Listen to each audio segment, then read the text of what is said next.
we're interested in the business angle, and that's what's disturbing. That's what makes it really hard to swallow all this American. Because I think it's a really great idea that we, the most powerful country in the world, would be that way if we actually did take armies and go and help people all around the globe who are being, oppressed by dictators. That would be a great idea, but the fact that we're extremely selective in where we choose to attack and where we choose to ridicule is what makes it complete, the whole new patriotism. Anyone who takes it seriously simply hasn't studied the history. Yeah. Well, to They me, probably can't study the history. Yeah. Yeah. It's so literate. Not in the media. Even if you had no inclination to study history, the crassness of it, of the new patriotism / commercial, is right there on the surface. I mean, you can see it in commercials. I mean, we've talked before about that song where they just take that one really more of a protest song, that Native Son or Fortunate Son, and they just convert it, easily into something to promote America and sell things. So. It's Springsteen's Born in the USA. If you have, half a brain, you can watch these commercials and say, wow, and they're selling what now? Coins made of stuff from the materials from the World Trade Center attacks. I mean, they're just selling it, man. It's just, I don't know if they're mixing in ashes of the bodies or what, but it's interesting how you could look at advertising as a reflection of all of our so-called core values. I mean, and one wants to say they're perverted because it's consumerism and trying to sell you something that not what you need. They're trying to create a desire there, but they're exploiting the core values, and it seems perverse until you really look at the core values, as Joe was saying, what our policies really are. They're not perverse. They're right on. To take something like Bruce Springsteen's Born in the USA, which is a protest song, and is talking about the working class and how the working class is the USA and how they're being systematically destroyed. And this is in the 80s when Reagan was busting unions. And then to turn that into a patriotic, into the patriotic fervor, going, yes, I'm from USA. Let's listen to Springsteen. Springsteen, I don't know, maybe he was one of those traders that got up and, I don't know, I'm not sure, totally bought into the flag waving. how about did you see those commercials where they have different peoples of different races, whatever? Yeah, I love say, that. I am an American. What was the closing ceremonies of the Olympics?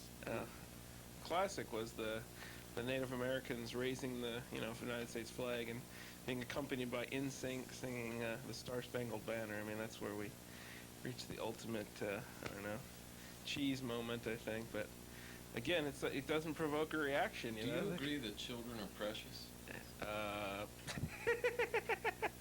To a certain extent, I suppose. I don't know if they're inherently more valuable than, say, you are. Precious in what way? Cute. Oh, definitely. And they're cute. Sure are. You gotta give them that. They sure are. But, And we've got to protect the children. exactly. Our children. Yeah. Hug them. I don't have any, but I guess we should protect your children or your child. You don't have any that you know of. None that I know of. Yeah. Oh, well, yeah. So what's to be done? Seems like there's not much we can do. It just seems like so overwhelmed. I think part of it is the fact that the United States is so isolated. If you're European, it just becomes much more difficult to create a propaganda, because that's what it is. We're really under the influence of massive, subtle propaganda, which just is extremely selective in what it shows us and how it shows us that thing. And but in Europe, that would much more difficult, would not be as likely to happen, because you have a country very few miles away where other people are. You can't be as ignorant as of the rest of the world, and we're extremely ignorant of the rest of the world. Yeah. Well, our education system is not even close to the systems in Europe. It's quality. I don't know about that. Oh yeah. Well, you have to look at the statistics. We're what, 19th in so-called industrialized countries. That's bad. That's like scraping the bottom. Huh. Yeah, I think that's because really, well, it's a more complex question than that, because in the elite areas, such as, say, nuclear physics or something, we will tend to have the highest, the most powerful scientists, and that we will have the most educated people in the areas that matter for maintaining power, and whereas to be educated overall is really of no interest to America. In fact, it's only going to create dissent if people become intelligent. Well, overall. And those people you're speaking about are expatriates from Russia, Japan, Korea. Oftentimes, yeah. Yeah, I mean, yeah, there is a system of, if you're privileged in this country, you get good education, but overall, part of what we're talking about is the viewer out there, unfortunately, is undereducated. And it's easier to not look at something than it is to really investigate what's going on. But I don't think it's that complex. I think it's not that difficult if people would just stop for a moment and keep their mouths shut and don't, say something like, go America. Just maybe that would be the first thing this week, is don't say, go America. Well, the Olympics are over, so they're going to say stop saying that. Well, that's the difficult thing to convey. The difficult thing to convey is that is to say that if I am not patriotic, that does not mean that I don't have a love for, say, America, meaning the culture in which I grew up with, or I have a great deal of attachment to, say, American culture, like cartoons and all the things I was brought up with, and the music and the culture, the way the bars are, the way all those things I have an attachment to, and I love. But that's the thing you have to convey to people, is like, if I'm not patriotic, it's not because I don't love my country. I'm not patriotic in the prescribed way. It's like the way they want to phrase it is, you are either patriotic, and you are patriotic in the way that we ask you to be, or frankly, you are an abomination. There is no in between. There's no. Yeah, it's like and it seems absurd to even say, like, are you for America or against America? I mean, that seems to be the way they formulate it, and for America seems to imply that any military action we take, anything involving, our boys out there on the field or whatever. Oh, I love that. I love that argument. You have to support it, at least initially. We have to support our children. You can that question are at it war. years later. That was the Gulf War. Remember when the protests sprang up, and they beautiful marketing strategy was to push it to the children. These are our children fighting this war. So then they're adults, but there's this perception that there are little kids out there, fighting the war. And what's not little Johnny? Precious. Come on, baby. Yeah, but it's interesting that I've seen the Gulf War kind of critiqued in some of the TV show, even just mainstream TV shows, something like X-Files or something, has done little stories about. Of course, that's part of their thing, is paranoia, the government's out to get you and that kind of thing. But to me, it's I get paranoia. Right, I know, and then they do stories about reports of troops being exposed to gas and all that stuff, which is fine years later, I guess. But so I just wonder what are going to be the stories that are going to come out of this, the abuses or the stick up for the warmongers, and this is to the American public.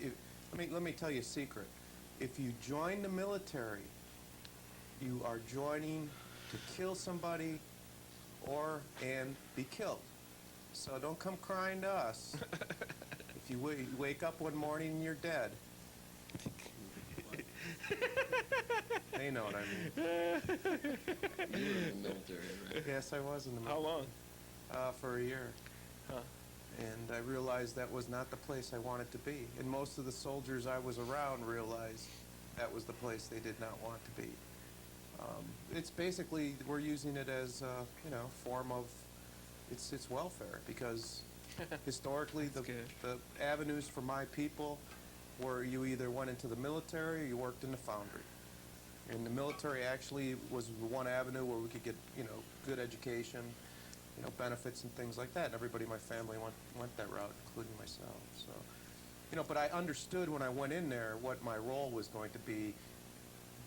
I was going to kill somebody or somebody was going to kill me. Yeah, but a lot of people, I mean, I'm sure during the 90s just joined thinking, hey, no problem, man. I'm Well, just that's how gonna they promote it, though. cruise on through it and see some, exotic locales. And, yeah. See, they have a slogan now that says "Be an army of one." Yeah. You Which see, seems I to am. go even, okay. I already yeah. am. Yeah, yeah. So I don't need it. That seems to be against the very whole idea of the army, an army of one. The Gulf War, the Gulf War and the war on terrorism is if they started bringing body bags back. See, they're very careful not to get our troops killed because the American public wouldn't stand for that, like Vietnam. I mean, when people actually saw their children come back in body bags, that's when they questioned the government to go, what is this war all about? What was this for again? Yeah, Remind me. We could keep our oil prices or our gas prices at $1.15. Yeah. I think that part of the way the situation's set up is that the only time any good comes out of, or when we start to swing back to gaining some freedoms, excuse me, is when things get really bad, like during the Depression, or during civil rights, when you had black populations around the globe freeing themselves from colonial rule. So this comes to America, and blacks say, "Hey, we'd like to be treated like full citizens," etc.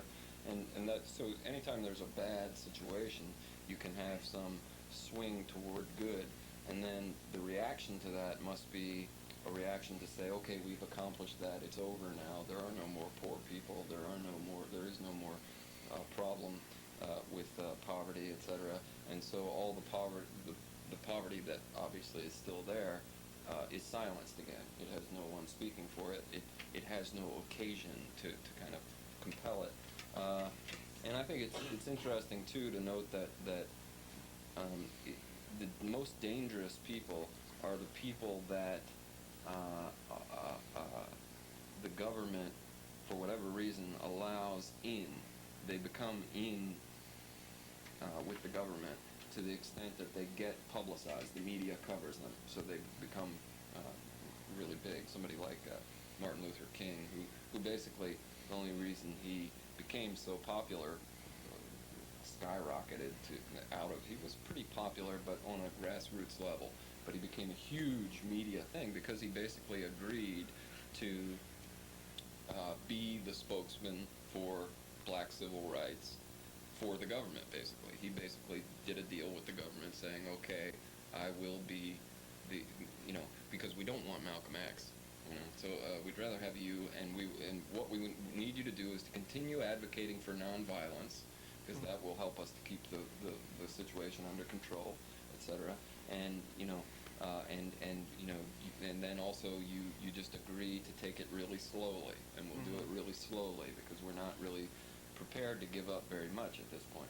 Now, he went back on that deal when he continued to organize for the March on Poverty, which was going to be a huge thing in American history, I believe. He was organizing this March for Poverty, and he was Martin Luther King at this point. He had the name, he had the power, he was dangerous, and so he had to be killed, and he was killed. And somebody also, I think, what's his name, RFK, Robert Kennedy, when he